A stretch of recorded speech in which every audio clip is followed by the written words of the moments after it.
सभी संख्याओं के जो जितने गुणनखंड होते हैं उन सभी को जोड़ दिएगा, इस संख्या का डबल आ जाएगा। इसके जितने गुणनखंड उसको जोड़िएगा तो इसका डबल हो जाएगा। इसके सारे गुणनखंड है उसको जोड़िएगा, इसका डबल हो जाएगा। इसका जितना गुणनखंड उसको जोड़िएगा तो इसका डबल हो जाएगा। क्लियर हो गया? परफेक्ट नंबर भी क्लियर हो गया। तो अब तो बचा क्या है? अब तो बचा क्या है? अब मुझे तो उम्मीद नहीं कुछ याद आ रहा है, कुछ बचा ही नहीं है लगता है। अब कुछ और कुछ बचा हो तो कमेंट करिएगा, हम उसको पढ़ा देंगे। और कुछ अगर नंबर सिस्टम में लग रहा हो कुछ छूट गया, ऐसे तो मैं टोटल चीज़ों को कवर किया हूँ, फिर भी अगर कुछ छूट रहा हो तो आप याद दिलाइएगा, हम उसको पढ़ लेंगे। अभी हम लोगों ने क्या क्या पढ़ा? अब बोर्ड को क्लीन करिए। अभी हम लोगों ने क्या क्या पढ़ा नंबर सिस्टम में, एक बार रिकॉल कर लेते हैं। सबसे पहले हमने पढ़ा फंडामेंटल डिजिट। उसके बाद क्या पढ़ा? बोलते जाइए, आप बोलिएगा तो थोड़ा सा आपको क्लियर रिवाइज हो जाएगा। सबसे पहले पढ़ा हमने फंडामेंटल नंबर। सबसे पहले पढ़ा हमने फंडामेंटल डिजिट। उसके बाद पढ़ा फंडामेंटल को क्या बोलते हैं हिंदी में? मूलभूत संख्या। उसके बाद डिराइव्ड नंबर, व्युत्पन्न संख्या। उसके बाद व्युत्पन्न संख्या के 3 part, real number, imaginary number, complex number. फिर हमने रियल नंबर के 2 पार्ट पढ़ा, रेशनल नंबर, इरेशनल नंबर मतलब परिमेय संख्या और परिमेय संख्या। फिर हमने परिमेय संख्या के 2 पार्ट पढ़ा, इंटीजर्स और फ्रैक्शन मतलब पूर्णांक और भिन्न। फिर हमने क्या पढ़ा? फिर हमने पढ़ा, बताइए, याद करिए।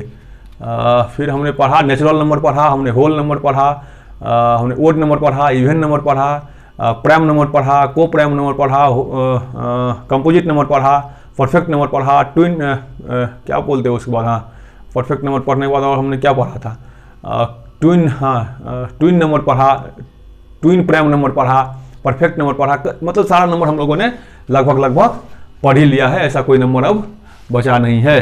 फिर भी कुछ बच रहा हो तो एक बार मुझे वापस से मैसेज दीजिएगा, आप चैनल पे ही हम उसको एक्सप्लेन कर देंगे।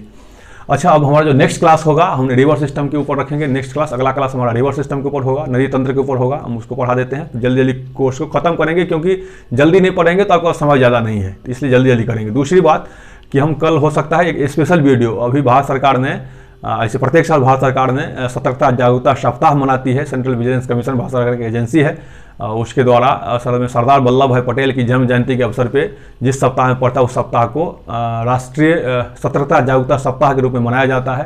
तो इस बार का जो सप्ताह है वो 31 अक्टूबर से 6 नवंबर तक मनाया जाएगा।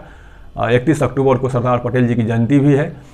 तो उसी कड़ी में एक विजिलेंस अवेयरनेस वीक मनाया जाता है। उस वीक का इस बार का थीम है, भारत का जो इस साल का जो थीम है भ्रष्टाचार मुक्त भारत विकसित भारत, उसी थीम के ऊपर ऐसे इस बार होगा। तो हम उसमें एक स्पेशल वीडियो आपको विजिलेंस कमीशन के ऊपर, मतलब सतर्कता जागरूकता सप्ताह के ऊपर, विजिलेंस अवेयरनेस वीक के ऊपर बना देंगे। उसको आप लोग देख लीजिएगा। इससे ज़्यादा क्वेश्चन आपको आएगा नहीं, लेकिन आपकी जानकारी के लिए जरूरी है। आपको ज़्यादा से ज़्यादा पूछेगा तो उसका चेयरमैन का नाम पूछ लेगा। सुरेश एन पटेल हैं अभी CBC चीफ विजिलेंस कमिश्नर, 3 लोग उसमें हो। चलिए हम क्लास लेंगे, उसमें बाकी बता देंगे। सुरेश एन पटेल हैं इसके अभी चीफ विजिलेंस कमिश्नर। तो नेक्स्ट क्लास हमारा रिवर सिस्टम के ऊपर होगा। स्पेशल क्लास जो हमारा होगा वो विजिलेंस अवेयरनेस वीक के ऊपर होगा, सेंट्रल विजिलेंस कमीशन के ऊपर होगा। तो ठीक है, आज का क्लास यहीं खत्म करते हैं और रिवर सिस्टम के लिए थोड़ा सा पढ़ लीजिएगा। परसों रिवर सिस्टम के लिए हम वीडियो अपडेट कर देंगे। इसके साथ ही थैंक यू, जय हिंद।